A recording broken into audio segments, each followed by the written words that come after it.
Okay, very good to everyone. सबसे पहले हम लोग देख रहे हैं डेवलपमेंट चैप्टर, इकोनॉमिक्स का फर्स्ट चैप्टर है ये। इकोनॉमिक्स जो है वो 10th क्लास के लिए पूरे 20 मार्क्स की आ रही है 80 मार्क्स के अंदर से। तो उसका फर्स्ट चैप्टर हम लोग ले रहे हैं डेवलपमेंट। डेवलपमेंट उसको पढ़ने के लिए हम लोगों को समझना पड़ेगा पहले कि डेवलपमेंट जो ये वर्ड है, इस वर्ड की एग्जैक्ट मीनिंग क्या निकल रही है। अगर हम सब जानते हैं और सबको ये मालूम है कि डेवलपमेंट का मतलब हम लोग यही समझेंगे कि कुछ ना कुछ ग्रोथ होना। जैसे हम ह्यूमन बॉडी है तो हमारी भी ग्रोथ होती है, तो हम लोग क्या कहलाते हैं कि हम लोग डेवलप हो रहे हैं physically as well as mentally. तो यहाँ पर डेवलपमेंट जो है हमें अपना भी करना है, लेकिन साथ ही साथ में जो है हमें डेवलपमेंट किसका करना है, तो उसके 3 पार्ट दे रखे हैं हमारे पास, इनकम एंड अदर गोल। क्यों? क्योंकि इनकम अगर है हमारे पास तो हम दूसरे गोल्स भी फुलफिल कर सकते हैं। अगर इनकम नहीं है तो हमारे दूसरे गोल्स भी फुलफिल हो सकते हैं नहीं है। तो मैं ये कह सकता हूँ कि इनकम और गोल जो है वो एक दूसरे के ऊपर डिपेंडेंट है।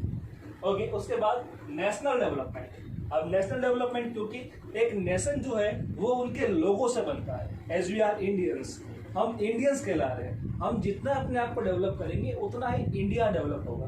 तो हमें ये देखना है अभी कि जो नेशनल डेवलपमेंट है वो किस तरीके से हम लोग बढ़ा सकते हैं।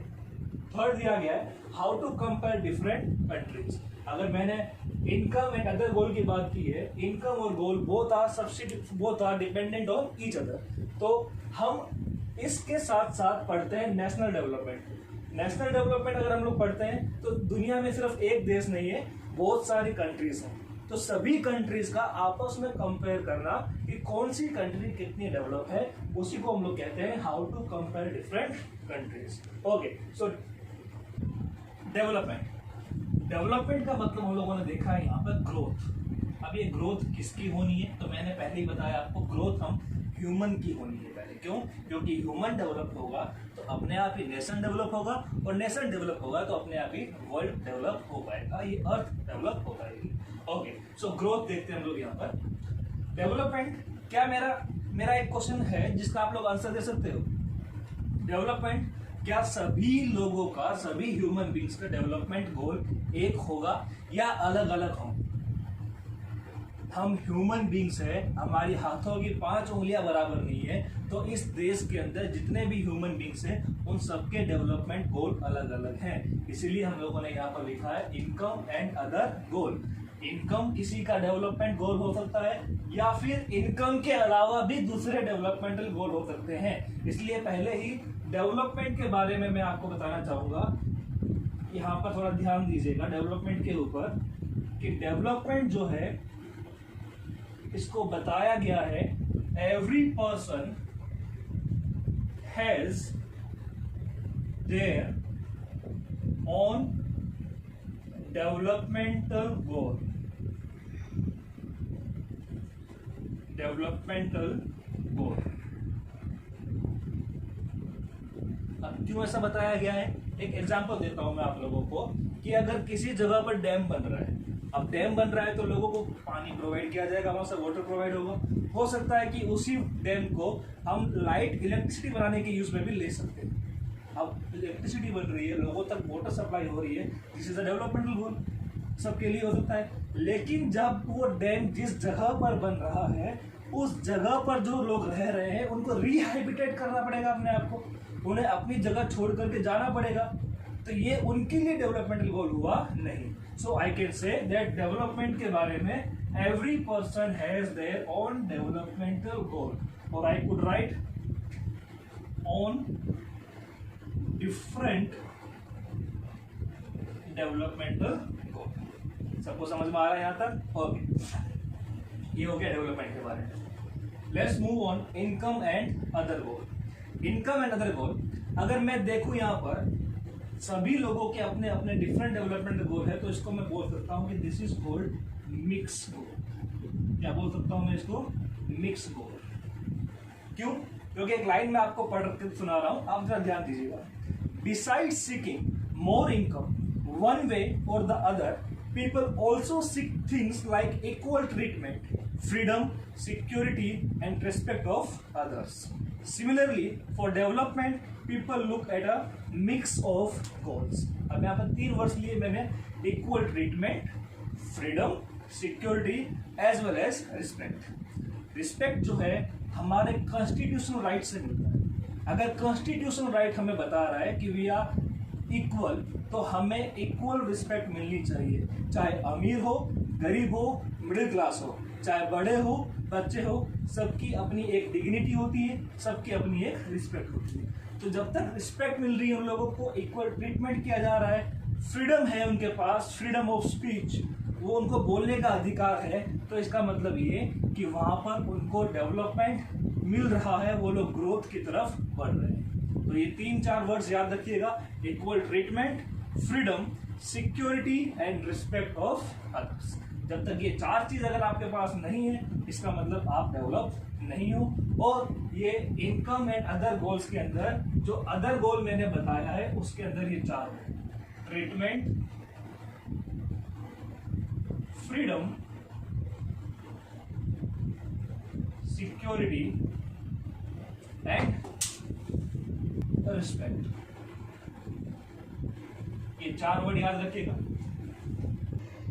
Okay, so the last sentence for income and other goal is the developmental goals that people have are not only about better income but also about other important things in life। इसका जीता जागता example आज की दुनिया में जो हम लोग जी रहे हैं, हम लोग डर डर के जी रहे हैं। क्यों? क्योंकि बाहर जाएंगे तो कोरोना पकड़ लेगा। पहले डरते थे कि बाहर आतंकवादी हैं, अब डर लगता है कि बाहर कोरोना है। सो इनकम होते हुए भी हम लोग अपनी लाइफ इजी वे में जी नहीं पा रहे। हम ज़्यादा रुपए होते हुए भी वही जिंदगी जी रहे हैं जो सब लोग जी रहे हैं। यानी ये कि सिर्फ और सिर्फ इनकम होना ही डेवलपमेंट नहीं है। अगर पहले हम लोग इनकम के नाम पर लोगों को डेवलप है या नहीं है कंपेयर करते थे, बट वो आज जो है गलत साबित हो गया। चाइना, अमेरिका, रशिया इतने डेवलप कंट्री थी, आज इनमें कोरोना की वजह से मरने वालों की तादाद ज़्यादा है, जबकि इंडिया में इतनी पब्लिक होते हुए भी यहाँ पर ट्रीटमेंट इस तरीके से मिल रहा है कि लोग अभी भी अपने आप को स्वस्थ महसूस कर रहे हैं। Okay, national development we have gone through with income and other goal. हमने देखा कि इनकम तो होना ही पर्याप्त नहीं है, इनकम होना ही इनफ नहीं है। इनकम होते हुए भी हम लोग जो है हमारी जरूरत की चीज़ों को यूज कर पा रहे नहीं है। इनकम है लेकिन फिर भी हम लोग पोल्यूशन फ्री इन्वायरमेंट में जी पाते नहीं। Okay, let's move on national development. National development के बारे में मैंने यहाँ पे लिखा है, it is very important to keep in mind that different person could have different as well as conflicting notions. यहाँ पर ध्यान दीजिएगा, could have different as well as conflicting notions of a countries development. कुछ देर पहले ही मैंने आपको example दिया था एक डैम का, कि अगर डैम हम लोग बना रहे हैं तो कुछ लोगों के लिए वो डेवलपमेंट है, लेकिन कुछ लोगों के लिए वो डेवलपमेंट नहीं है। क्यों नहीं है? क्योंकि जो लोग वहां पर रह रहे हैं उनको अपना जगह अपना रिहेबिटेट करना पड़ रहा है, और वहां पर डैम आ रहा है तो उन लोगों के लिए वो डेवलपमेंट हुआ नहीं। सो अगेन, जब भी नेशनल डेवलपमेंट की बात आती है तो वहां पर डिफरेंट और कॉन्फ्लिक्टिंग नोशंस रहेंगे। वहां पर हमेशा डिबेट रहेगी कि क्या ये करना सही था या नहीं। एक एग्जाम्पल लेके बता रहा हूं आप लोगों को, ये जो कोरोना वायरस है, आज इसने पूरी दुनिया को बता दिया कि हम लोगों को अगर इनकम यूज करनी है तो कहाँ पे करनी है। अब हमें मूर्तियां बनानी है या फिर हेल्थ के ऊपर ध्यान देना है, हॉस्पिटल्स बनाने हैं या फिर हमें स्टेचू बनाने हैं। स्टेचू ऑफ लिबर्टी वर्ल्ड का सबसे हाईएस्ट और tallest, I would say tallest statue था, लेकिन उससे भी ऊंचा हम लोगों ने स्टेचू ऑफ यूनिटी बनाया। और वो स्टेचू ऑफ यूनिटी के पीछे जो हम लोगों ने 3000 करोड़ रुपए खर्च किए, अब हमें वो याद आ रहा है कि उसकी जगह अगर हमने 3000 करोड़ रुपए हॉस्पिटल्स बनाए होते तो आज हमें इतनी समस्याओं से गुजरना पड़ता नहीं। सो स्टेचू ऑफ यूनिटी कुछ लोगों के लिए डेवलपमेंटल गोल है, लेकिन कुछ लोगों के लिए नहीं है। सो हमेशा नेशनल डेवलपमेंट के लिए डिफरेंट और कॉन्फ्लिक्टिंग नोशंस रहेंगे। क्यों? क्योंकि every person has their own developmental और different developmental goals. Let's move on, how to compare different countries. अब how to compare different countries, जब भी कंपेयर करेंगे तो अगेन डिबेट रहेगी। वहां पर क्या रहेगी? डिबेट। क्यों रहेगी? अब कंट्रीज को आप लोगों ने क्या करना है? कंपेयर करना है कि ये डेवलप है या नहीं। एक एग्जांपल लेता हूं मैं, श्रीलंका, इंडिया एंड पाकिस्तान। ये आप लोगों को सबको दिखाई दे रहा होगा यहाँ पर, इंडिया, श्रीलंका एंड पाकिस्तान। अब इन तीनों देशों के अंदर एक सिमिलैरिटी बता रहा हूं। सिमिलैरिटी ये है कि तीनों के तीनों एशियन कंट्रीज हैं। अब डिफरेंसेस क्या है? तो श्रीलंका जो है वो डेवलप है इंडिया से ज्यादा, और जो इंडिया है वो डेवलप है पाकिस्तान से ज्यादा। सो अगर मैं रैंक देना चाहूँ यहाँ पर डेवलपमेंट इंडेक्स के ऊपर, तो Sri Lanka secured first rank on development, India secured second rank and Pakistan secured third rank. ये सिर्फ साउथ एशिया जो कंट्रीज है उनके बारे में बात की जा रही है। 3 कंट्री, इंडिया, श्रीलंका और पाकिस्तान। श्रीलंका जो कि फर्स्ट रैंक पर आ रहा है, इंडिया सेकंड रैंक पर और पाकिस्तान थर्ड रैंक। कारण क्या है? कारण सिर्फ और सिर्फ एक यही है कि जो श्रीलंका है उसके पास per capita income PCI, per capita income जो है वो ज्यादा है। पर कैपिटा इनकम क्या होती है? एक साल के अंदर हम टोटल पॉपुलेशन ने मिलकर के कितनी इनकम कमाई है उसका एवरेज निकालना। सो फॉर्मूला क्या बन गया? Total income upon total number of population. देखिएगा यहाँ पर इसका formula, total income upon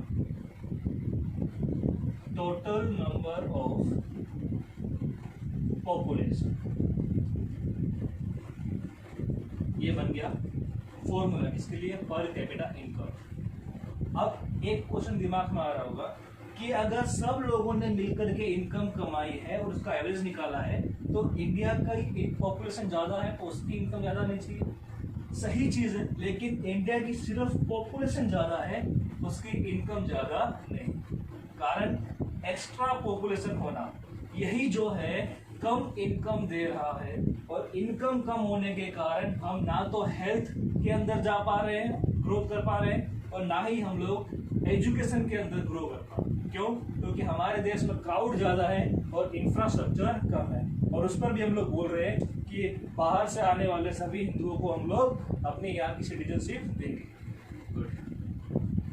okay, so we were on the main topic, how to compare different countries. अब कंट्रीज को कंपेयर करना कि कितनी डेवलप हुई है या नहीं हुई है, उसके लिए हमें वापस से एक बार जाना पड़ेगा इस एग्जांपल के ऊपर, श्रीलंका, इंडिया एंड पाकिस्तान। यहाँ पर आप लोग देख सकते हो कि मैंने रैंक वाइज इनको ऑर्डर में ला दिया है। Sri Lanka is much developed than India and India is much developed than Pakistan. So ultimately Sri Lanka secured the first rank. अब कौन कौन से ऐसे सोर्स है जिसके बेस पर हम लोग ये बोल सकते हैं कि श्रीलंका और इंडिया क्यों आपस में कंपेयर हो रही है या किस बेस के ऊपर कंपेयर हो रही है? तो सबसे पहले मैंने आप लोगों को बताया पर capita income, PCI, per capita income, जिसका फॉर्मूला मैंने आपको बताया टोटल इनकम, और I could say total national income upon total population. Country के बारे में बात हो रही है इसलिए कंट्री यहाँ पे जरूर लिखिएगा, ठीक है? Total national income upon total population. अब ये जो नेशनल इनकम है ये क्या होती है, पहले हम लोग इसके बारे में देखते हैं। जो नेशनल इनकम है वो हमारे GDP plus net factor income from abroad, NFIA, net factor income from abroad. इसको समझिए पहले। GDP, जो GDP है वो goods and service, again I am saying goods and service. अभी जो G स्टैंड्स कर रहा है गुड्स के लिए, तो गुड्स का मतलब हो गया सामान। इकोनॉमिक्स की लैंग्वेज में सामान को एसेट्स या गुड्स हम लोग बोल सकते हैं, और सर्विस यानी कि जो भी हम लोग जैसे एज ए टीचर हम लोग सर्व कर रहे हैं तो हमें जो इनकम मिल रही है तो वो हो गई सर्विस। बैंकिंग सेक्टर हो गया, इंश्योरेंस सेक्टर हो गया, शिपिंग हो गया, ये सब किसके अंदर आता है? सर्विस के अंदर। गुड्स एंड सर्विस, इन दोनों को हमने जिस रेट पर बेचा है उससे हमें जो भी रुपए मिले वो हमारे किसके अंदर आएगी? GDP के अंदर। तो अब गुड्स एंड सर्विस ये बेचने के लिए या खरीदने के लिए हमारे पास 3 सेक्टर है इकोनॉमी के अंदर। पहला सेक्टर दिया गया है प्राइमरी सेक्टर, दूसरा सेक्टर दिया गया है सेकेंडरी, और थर्ड दिया गया है टर्शियरी। मैं लिख देता हूं यहां पर primary sector, secondary and tertiary. याद रखिएगा टर्शियरी और territory, there are two words which are very much similar, tertiary and territory. Tertiary का मतलब यहां पर होता है हम लोग सर्विस प्रोवाइड करते हैं, और जो टेरिटरी वर्ड है उस टेरिटरी वर्ड का मतलब होता है डोमेस्टिक, यानी कि बाउंड्री। हम किस बाउंड्री के अंदर रह रहे हैं उस वर्ड को हम लोग बोलेंगे टेरिटरी। लेकिन जब सेक्टर की बात करते हैं तो प्राइमरी, सेकेंडरी और टर्शियरी। इसको हम लोग जानते हैं एग्रीकल्चर सेक्टर के नाम से, इसको हम लोग जानते हैं इंडस्ट्री सेक्टर के नाम से, और इसको हम लोग जानते हैं सर्विस सेक्टर के नाम से। आप समझिएगा यहाँ पर एग्रीकल्चर सेक्टर, अगर मैंने एक आम का पेड़ उगाया है, उससे मुझे आम मिल रहे हैं, और मैंने उस आम को जो है बेच दिया है। किसको बेच दिया है? आम को, mango. I sold mango for ₹50,000। तो मुझे इस मैंगो को रिलेट करना पड़ेगा कि वो किस सेक्टर के अंदर आ रहा है। मैंगो जो कि नेचुरल प्रोडक्ट्स है वो किसके अंदर आएगा? एग्रीकल्चर सेक्टर के अंदर। तो एग्रीकल्चर सेक्टर से मैंने विद इन 1 ईयर मैंने 50,000 का प्रॉफिट किया है। अगर इंडस्ट्री सेक्टर की बात करूं मैं, उसी मैंगो को मैंने अगर बेचा ना होता और मैंने उसको किसी माजा जैसी कंपनी को बेच दिया होता कि आप लोग जो है इसको जूस में कन्वर्ट कीजिए, तो अब वो माजा जो है वो मैंगो खरीद करके उसका दूसरा प्रोडक्ट बना रहा है। यानी इंडस्ट्री सेक्टर क्या हो गया? The raw material converts into final goods. Again I am saying raw material converts into final goods. अब रॉ मटेरियल और फाइनल गुड्स यहाँ पर 2 टर्म आ गए, मुझे यहाँ पर लिखना पड़ेगा वापस से आपके लिए।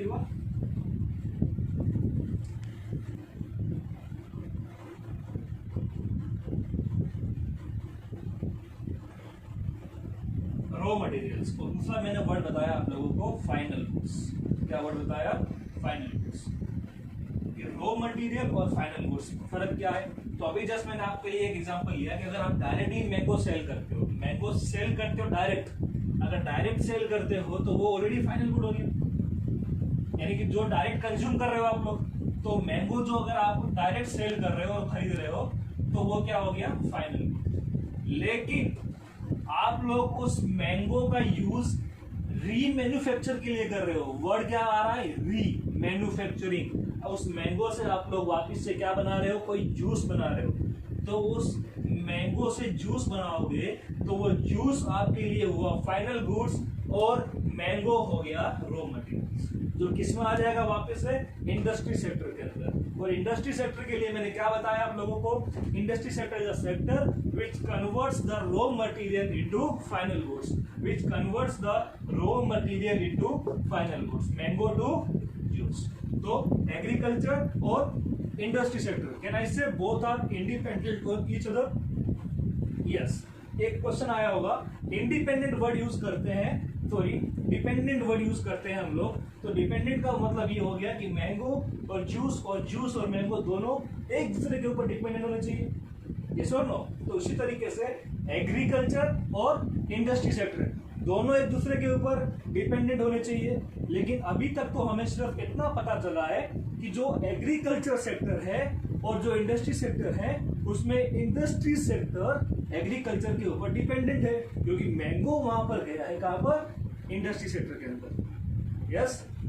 अब जूस वापिस आकर के मैंगो नहीं बनेगा, तो फिर सेकेंडरी सेक्टर प्राइमरी के ऊपर कैसे डिपेंड हुआ?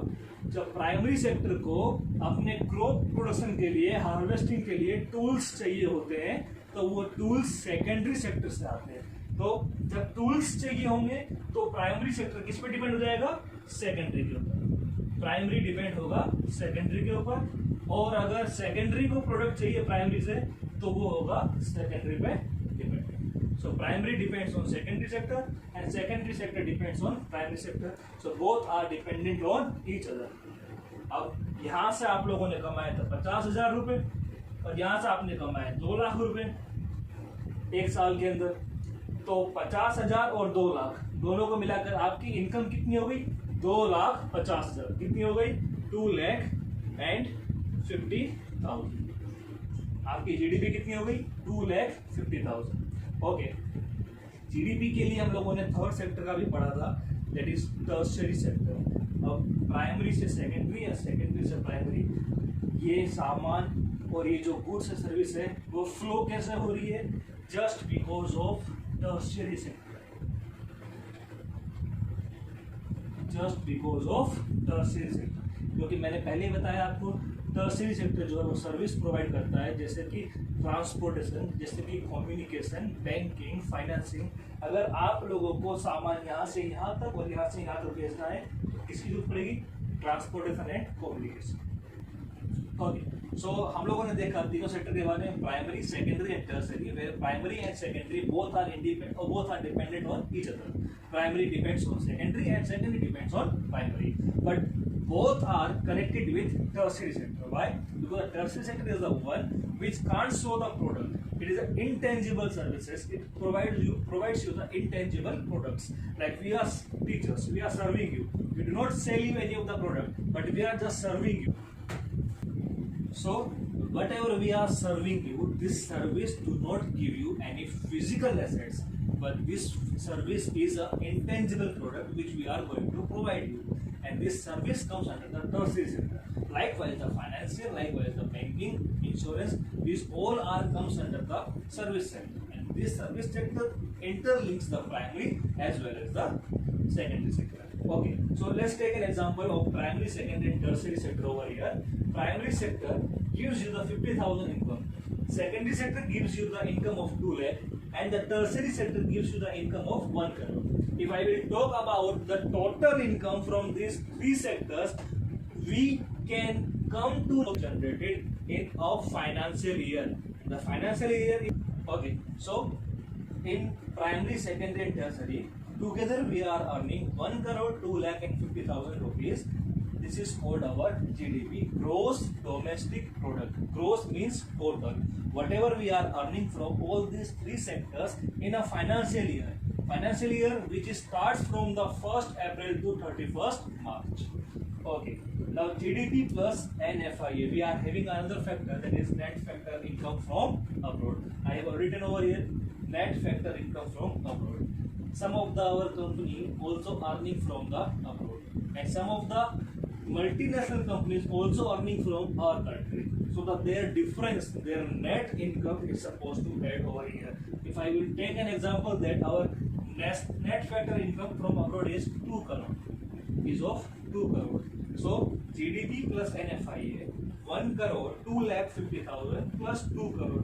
We will have 3 crore 2,50,000 amount. That is our total national income. I will write over here 3 crore 2,50,000. This is our total national income. Let's take an example of our Indian population. We are having near about 130 crore. 130 crore. So whatever the average will come, that answer will known as per capita income. So this was the topic of per capita income. This is total national income upon total population. What is total national income? Total national income is GDP plus NFIA. What is NFIA? Net factor income from abroad. And GDP, gross domestic product, which comes from the primary, secondary and tertiary sectors income. Both get add to each other, and we have to earn total income from GDP and NFIA, which is divided by total population. If our per capita income is greater than Sri Lanka, then obviously India will reach at first rank in per capita income, and we can say that India is more development than other two countries. Okay, so हम लोग एक बार वापस just एक overview clear है इस पूरे का पूरे टॉपिक का, how to compare different countries. So हम लोगों ने देखा इसका development index per capita income, जो कि हमें मिला है total income upon total population. लेकिन मैंने बताया आप लोगों को कि इनकम ही सिर्फ एकमात्र जरिया नहीं है, और इनकम ही जो है हमारे डेवलपमेंट क्राइटेरिया को फुलफिल करता नहीं है। क्योंकि हम जब कंट्री को कंपेयर करते हैं एक दूसरे से, तो कंट्री के अंदर इनकम के साथ साथ वहाँ की हेल्थ और वहाँ के लोगों की एजुकेशन, वहाँ के लोगों की हेल्थ और वहाँ के लोगों की एजुकेशन जो है वो किस स्तर पर है, वो भी हमें चेक करना पड़ता है। इसलिए पर कैपिटा इनकम के साथ साथ जरूरी है कि हम लोग वहाँ की एजुकेशन और साथ ही साथ में हम लोग क्या देखें वहाँ पर लोगों की हेल्थ। अगर ये तीनों चीजें जो है अगर एक टॉप मोस्ट रैंक के ऊपर आती है तो वो देश अपने आप ही एक डेवलपमेंट देश कहलाएगा। एजुकेशन जो है उसके अंदर आपके अंदर आ जाएगा लिटरेसी रेट, क्या आ जाएगा लिटरेसी रेट, और साथ साथ आ जाएगा नेट अटेंडेंस रेशियो। ये दो चीज आएंगी एजुकेशन के अंदर, लिटरेसी रेट और नेट अटेंडेंस रेशियो। तो अगर हमें हेल्थ को कंपेयर करना हो तो हेल्थ कंपेयर करेंगे तो वहां पर वापस से दो इंडेक्स आएंगे हेल्थ के लिए भी, कि हम लोगों का जो है डेथ रेट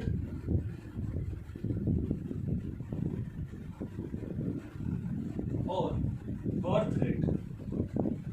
डेथ रेट और बर्थ रेट क्या है, और साथ ही साथ में हमारे यहाँ पर IMR that is infant mortality rate. वापस से मैं यहाँ पर लिख देता हूँ फुल फॉर्म इसका, इन्फेंट मोर्टालिटी रेट।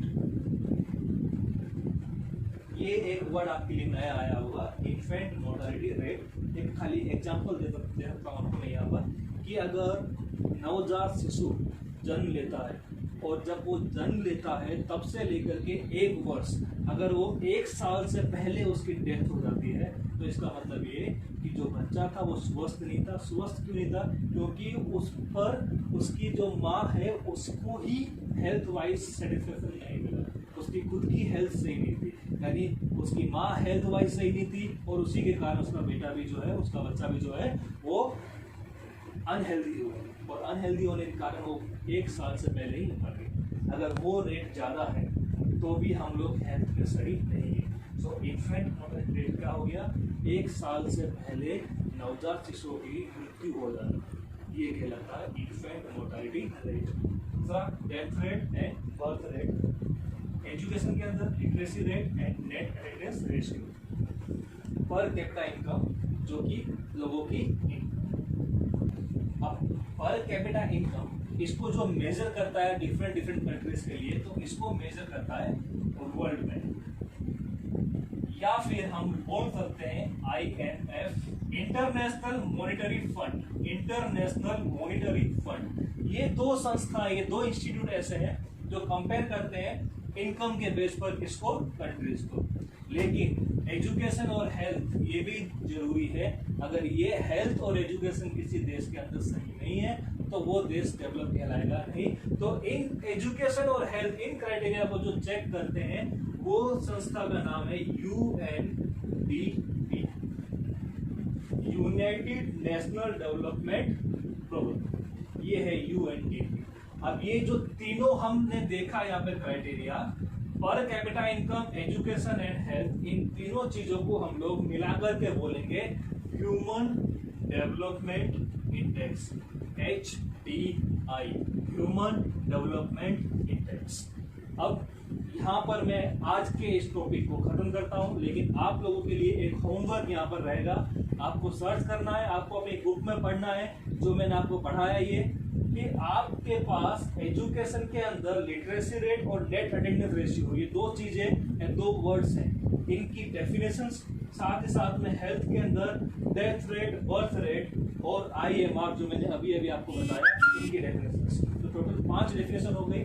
और पर कैपिटा इनकम का फॉर्मूला, ये 6 चीजें जो है आप लोगों को अपने होमवर्क नोटबुक के अंदर लिखना है, और साथ ही साथ में आपको डेट डाल करके मेंशन करना है कि आज हमने ये काम किया है।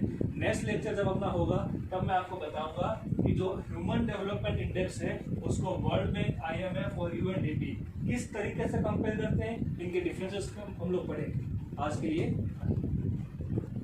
Okay, before moving ahead let's take a quick recap. आज हम लोग पढ़ा है डेवलपमेंट। डेवलपमेंट के अंदर we are having 3 parts. One is income and other goals, second national development, and third how to compare different countries or states। अब अगर दोस्तों मैं बात करूँ बोर्ड एग्जाम्स के लिए यहाँ पर, तो बोर्ड एग्जाम्स के अंदर ये जो टॉपिक है 3, इनमें से सबसे इंपॉर्टेंट टॉपिक जो है वो है how to compare different countries और स्टेट्स। क्यों? क्योंकि ये हर बार पूछा गया है बोर्ड एग्जाम्स के अंदर और 3 मार्क्स में आता है। How to compare different countries के अंदर हम लोगों ने देखा कि हम लोगों के जीडीपी देखते हैं, लोगों का पर कैपिटा इनकम देखते हैं, हेल्थ देखते हैं और एजुकेशन देखते हैं। अगर ये हेल्थ, एजुकेशन और पर कैपिटा इनकम को हम लोग कंपेयर कर पाते हैं तो वो सिर्फ और सिर्फ 2 इंस्टीट्यूट के कारण, world bank IMF and UNDP, ये जो संस्था है, ये संस्था जो है कंपेयर करती है कि कौन सी कंट्री जो है वो आगे निकल रही है, किस कंट्री की डेवलपमेंट ज़्यादा हो रही है। और डेवलपमेंट जो है वो सिर्फ और सिर्फ क्या हो गया, ग्रोथ। ग्रोथ जो है ह्यूमन बीइंग की भी होती है। ह्यूमन बीइंग के अपने अपने अलग डिजायर्स होते हैं। Every human being, every person have their own different developmental goal. ये था।